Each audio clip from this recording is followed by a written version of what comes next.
त्याला भाविक भक्ताला दुःख संकटसाठी आम्ही सगळी माणसं आम्ही आईच्या दर्शनात जात आहोत ते आम्ही दरवर्षी तिथून आम्ही हळूहळू इतका तोफाला पार केला, तुमचे पार करून सुलिया आलो.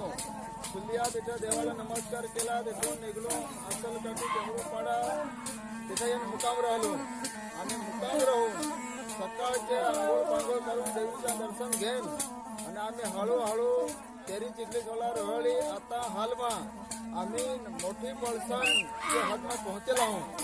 अठून जाताना आम्ही आला थोडा वेळ होईल तो अजून आम्ही पुढं तुम्हाला संदेशा देऊ.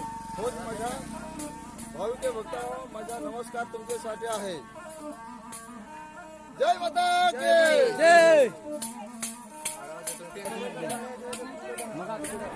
नाही नाही